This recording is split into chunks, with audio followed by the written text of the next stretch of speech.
नमस्कार, आप देख रहे हैं लोकोत्तर न्यूज। मैं हूं आपके साथ हर्षिता मिश्रा। आइए करते हैं खबरों की शुरुआत। बैतूल में बसा है कुदरत का खूबसूरत काजू बागान। 1952 के दशक में वन विद्यालय बैतूल में आज भी काजू के बागान लगे हुए हैं। बैतूल की जलवायु काजू के लिए काफी फायदेमंद साबित हुई है, जिसकी बदौलत बैतूल का वन विद्यालय इसके लिए जाना जाने लगा है। कई लोग तो वन विद्यालय को काजू वन के नाम से भी जानते हैं। काजू के फल प्रतिवर्ष मार्च अप्रैल में लगना प्रारंभ हो जाते हैं और एक पेड़ में कम से कम 7 से 8 किलो फल निकलते हैं। यहाँ पर काजू के काफ़ी पेड़ लगे हुए हैं और इसमें काफ़ी वर्षों से फल भी लगते हुए आ रहे हैं। इसकी देखरेख के बारे में क्या जानकारी देना चाहूँगे? ये वृक्ष एक्चुअल में काफ़ी पुराने हैं और क्योंकि यहाँ लगे हैं हमारे यहाँ कैंपस में, तो देख रेख में हम इसको सुरक्षा करते हैं, कोई किसी तरह से कोई कटाई फटाई ना हो। और कोशिश ये करते हैं कि हमारे जो ट्रेनिंग करने लड़के यहाँ रक्षक आते हैं, नए रक्षक, उनको भी चीज़ बताई जाती है भाई इस तरह से यहाँ पे पेड़ लगे हुए हैं। और बाकी मुख्यतः जो है इसका जो मेन जो काम है, हार्टिकल्चर विभाग जो है, ये वो लोग इसको प्रयोग में लाते हैं और काश्तकारों को उसके लिए प्रेरित करते हैं। सर, इसकी उम्र क्या होती है और कितने वर्षों से मतलब फल देना चालू करते हैं पेड़? लगभग फलदार तो लगभग जो वृक्ष होते हैं, जो आजकल तो जो कहना चाहिए कि जो ग्राफ्टेड चीज़ें आ रही हैं तो थोड़ा जल्दी फल आ जाता है, लेकिन ये तो चूंकि ग्राफ्टेड नहीं है तो लगभग 5 वर्ष तो एक लिमिटेड होता है। 5 वर्ष के बाद ही जो है वो फल देने लगते हैं। और उम्र भी लगभग इसकी तो जो मेरे हिसाब से 30, 35, 40 साल के आसपास हो चुकी है और मैच्योर भी हो गए हैं, पेड़ वृद्ध हो चुके हैं।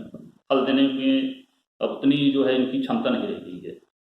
मध्य प्रदेश में दल बदलों की सियासी दौर चल रहा है। कांग्रेस विधायकों के बाद अब पथरिया से बसपा विधायक रामबाई ने भाजपा से चुनाव लड़ने की इच्छा जताई है।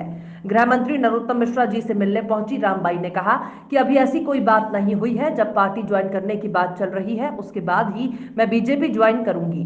वहीं उन्होंने कहा कि भाजपा की नीति रीति और क्षेत्र के विकास के लिए वो भाजपा ज्वाइन करेंगे। वहीं उन्होंने कहा कि मुझे हारे हुए नेताओं से तालमेल नहीं बिठाना है, मुझे तो जनता से तालमेल बिठाना है। अभी तो मैं अपने क्षेत्र के काम को लेके आई थी मिलने के लिए भैया से, पर भी ऐसी कोई बात नहीं हुई है। अब जब पूरी बात हो जाएगी उसके बाद ही ज्वाइन करेंगे, जब क्लियर हो जाएगी बात। अभी ऐसी कोई बात नहीं हुई है, आज कोई बात ज्वाइनिंग की है इसकी नहीं हुई है। नरोत्तम भैया से, सभी से, और भी लोग हैं, जीजा जी हैं, भूपेंद्र सिंह जी, सीएम साहब, वी शर्मा, सभी से बात करेंगे तब ज्वाइनिंग करेंगे। तो क्या कारण है कि बीजेपी में आना चाहती हैं? क्या लग रहा है, क्या जो पार्टी की नीति रीति है उनसे प्रभावित हैं या क्षेत्र के विकास के लिए क्या मकसद? देखिए, पार्टी की जो नीति रीति है उससे भी और क्षेत्र के विकास के लिए भी। लेकिन आपने जिनको हराया भारतीय जनता पार्टी के बड़े नेता हैं, और अब जब आप उसी पार्टी में आ जाएंगी तो कैसे तालमेल बिठाएंगी फिर?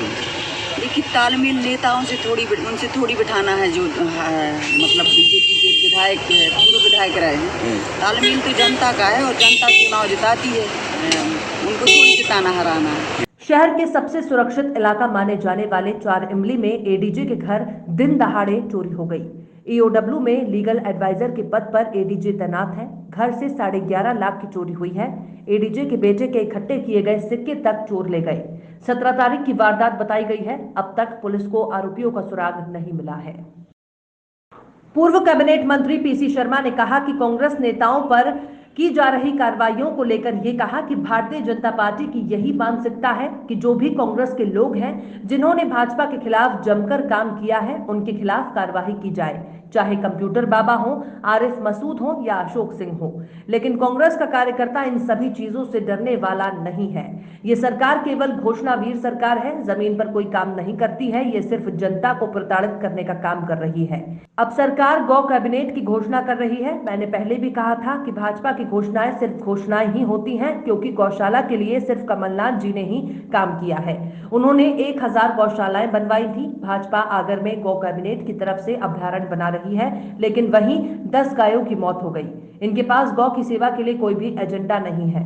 कोरोना के भोपाल, इंदौर और कई छोटी जगहों पर बहुत आंकड़े आ रहे हैं। भाजपा के पास कोरोना को लेकर कोई प्लान नहीं है। जब कमलनाथ जी की सरकार थी तब तक कोरोना का कोई नाम नहीं था। 26 तारीख को जब पहला कोरोना का केस आया तो 21 दिन का लॉकडाउन लगा दिया गया। कोरोना को लेकर भाजपा कोई भी सिस्टम नहीं बना पाई, सभी कुछ बगैर सिस्टम के चलता रहा, जिससे कि अर्थव्यवस्था पूरी तरह से चौपट हो गई और प्रदेश में ऑक्सीजन की भी कमी लगातार बनी हुई है। अस्पतालों में ट्रीटमेंट नहीं मिल रहा। अब अगर बाजारों को बंद करने की स्थिति बनी तो आर्थिक स्थिति बद से बदतर हो जाएगी। उसको तोड़ दी, उसके स्ट्रक्चर को तोड़ दिया।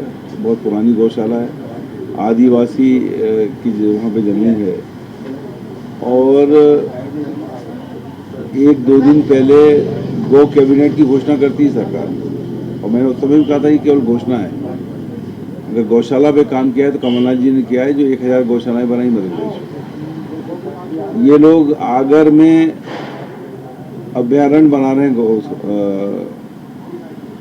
गो कैबिनेट की तरफ से और वहाँ 10 गायें की मौत हो गई। इनके पास कोई एजेंडा नहीं है कि गौ माता की सेवा करें। अब ये देखिए, ये गौशाला थी, उस गौशाला को तोड़ा और गायों को कांजी हाउस में भर्ती कर दिया। ये उसका रजिस्ट्रेशन है। अरे ऐसी क्या स्थिति थी कि आपको अगर कोई वहाँ पे था गड़बड़ या कोई बात थी तो आप उसकी कार्रवाई करते, इंक्वायरी करते, लेकिन गौ माता को कांजी हाउस में डाल दिया और उसको तोड़ दिया स्ट्रक्चर। ये इसलिए मैंने कहा कि ये केवल इनकी घोषणाएं हैं और ये कोई गो कैबिनेट इसमें कुछ नहीं कर पाएगा।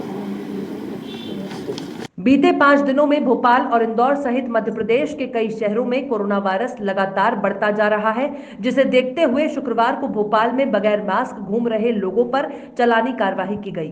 सीएमएचओ डॉक्टर प्रभाकर तिवारी ने कहा कि इसे तीसरी तो नहीं कह सकते, लेकिन दूसरी लहर मान सकते हैं। वजह है कि लोग सोशल डिस्टेंसिंग का पालन नहीं कर रहे हैं और ना ही चेहरे पर मास्क लगा रहे हैं। लोगों को इसके लिए जागरूक और सतर्क रहना होगा। पैसों की लालच होगी ना, इसलिए बोल रहे हो। अरे फालतू मत चिल्लाओ। हाँ। और फिलहाल खबरों में इतना ही। और भी खबरों के अपडेट्स के लिए आप देखते रहिए लोकोत्तर न्यूज।